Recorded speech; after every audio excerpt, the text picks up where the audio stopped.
Ah, Baik, untuk hari ini saya akan mempresentasikan tentang proses bisnis dan analisis bisnis toko retail Barokah. Oke, untuk anggotanya di sini yaitu ada Maulana Muhammad Aditya Warman dan kemudian ada saya sendiri yaitu Zarif Resakil. Lalu ke halaman berikutnya yaitu tentang toko retail. Toko retail merupakan suatu bisnis yang menjual produk secara langsung kepada konsumen akhir. Toko retail bisa berbentuk toko fisik maupun toko online. Toko retail umumnya menjual berbagai macam produk, semacam baju, santapan, minuman, kosmetik, serta lain sebagainya. Toko retail bisa bisa pula menawarkan bermacam berbagai layanan, semacam pengiriman benda, pemasangan, serta revisi. Lalu ke halaman berikutnya yaitu proses bisnis toko retail. Yaitu toko retail memiliki proses bisnis yang melibatkan beberapa tahapan penting. Proses bisnis tersebut meliputi pengadaan barang, penataan produk, dan penataan produk penjualan, dan pemrosesan barang kembali. Selain itu, analisis bisnis digunakan untuk memahami pasar, kelayakan usaha, pelanggan, kinerja keuangan, persediaan, dan jualan. Dengan melakukan analisis bisnis yang komprehensif, toko Barokah dapat meningkatkan efisiensi, kepuasan pelanggan, dan keunggulan kompetitif di industri retail.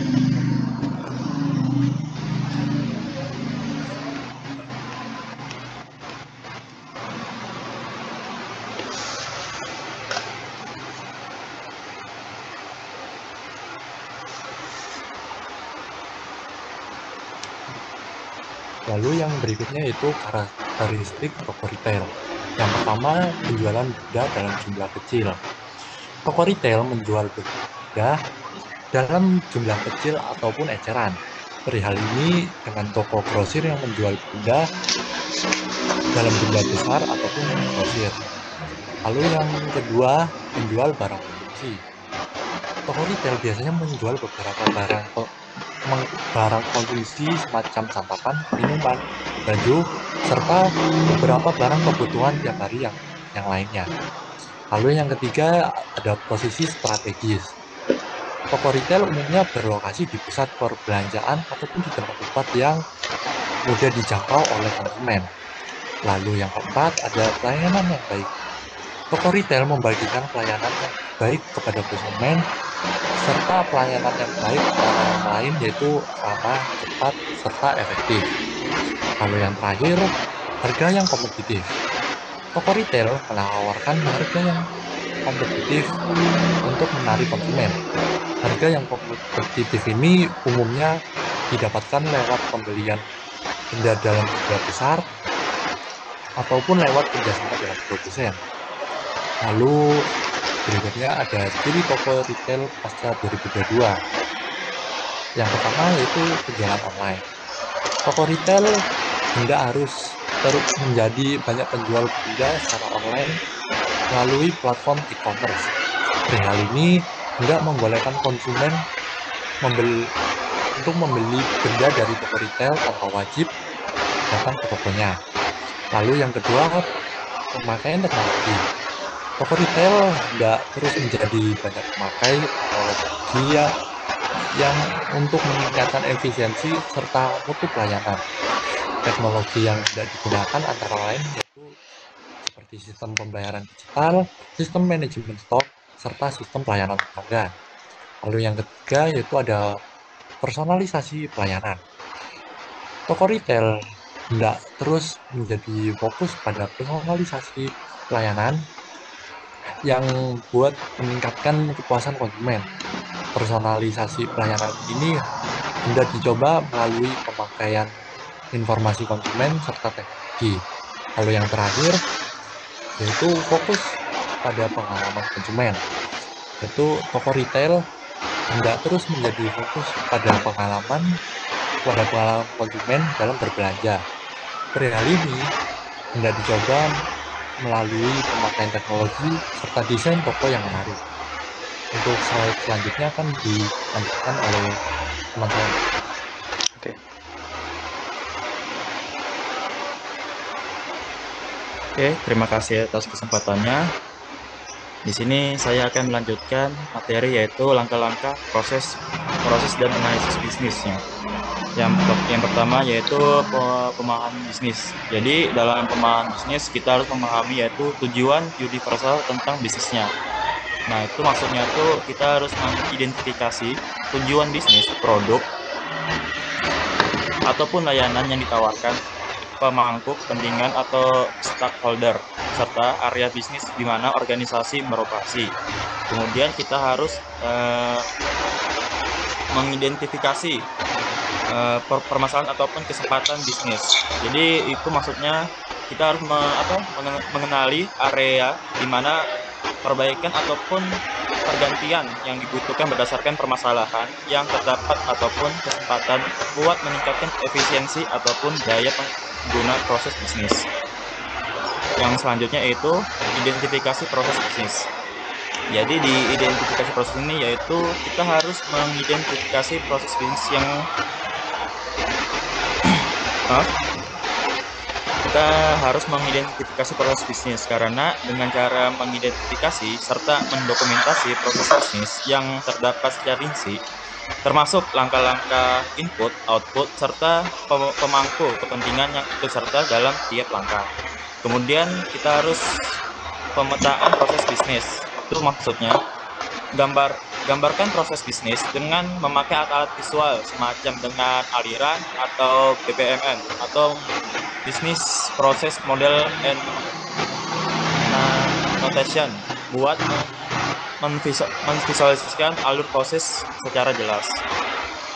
Kemudian yaitu analisis proses bisnis. Di analisis ini kita harus mengidentifikasikan permasalahan serta kesempatan dalam proses bisnis. Jadi mengidentifikasi hambatan seperti ketidaksempurnaan ataupun permasalahan lainnya yang terdapat dalam proses bisnis di kala ini. Kemudian yaitu kita harus menganalisis data. Jadi yaitu pertama yaitu kita menilai informasinya dari data tersebut. Jadi analisis informasi ini yang sudah dikumpulkan buat mengenali tren, pola ataupun anomali dalam proses bisnis. Kemudian di analisis data ini kita harus mengidentifikasi permasalahan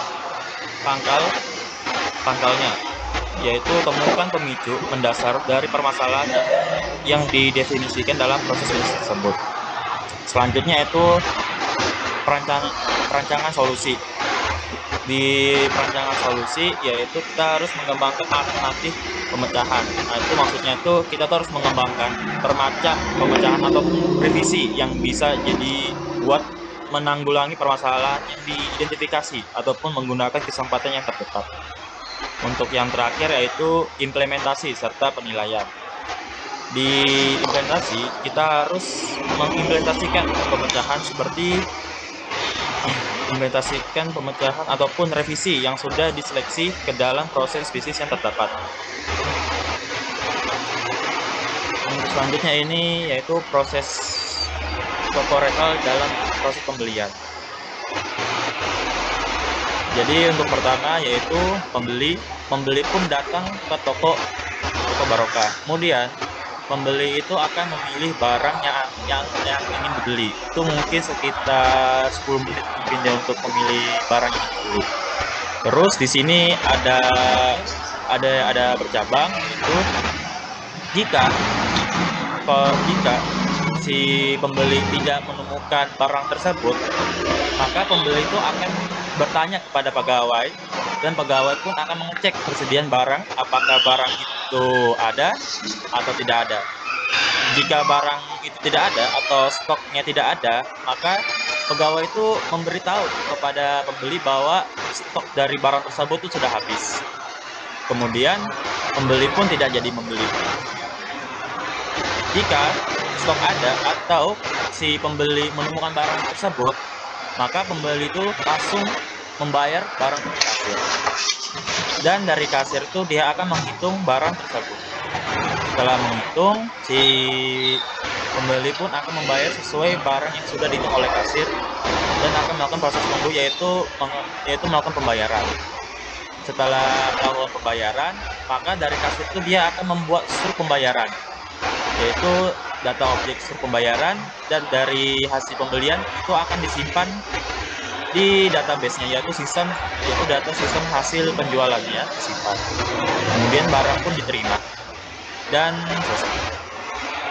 Untuk selanjutnya yaitu proses penjualan di toko retail yaitu Barokah.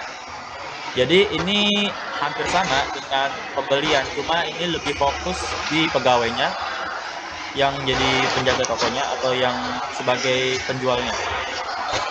Jadi yang pertama yaitu pembeli datang ke toko Barokah, kemudian dia itu memesan barang.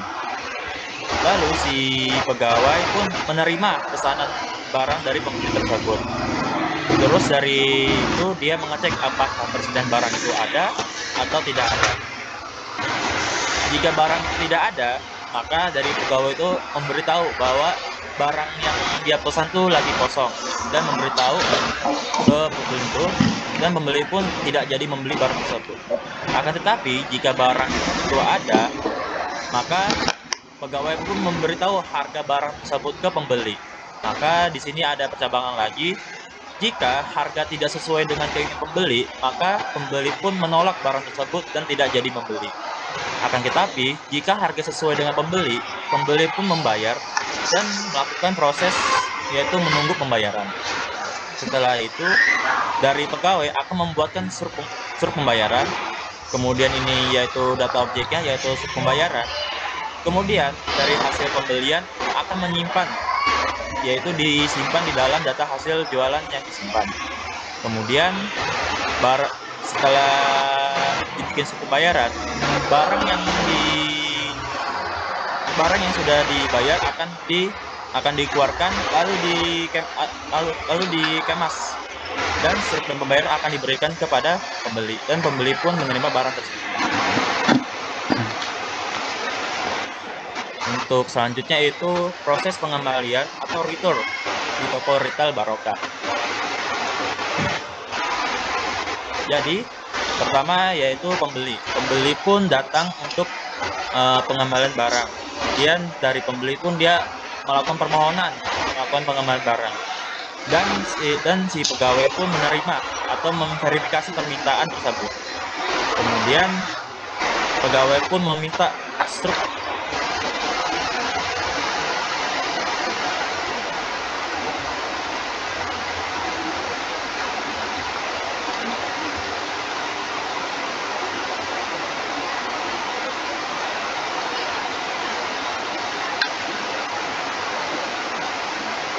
Sepertinya terputus ya.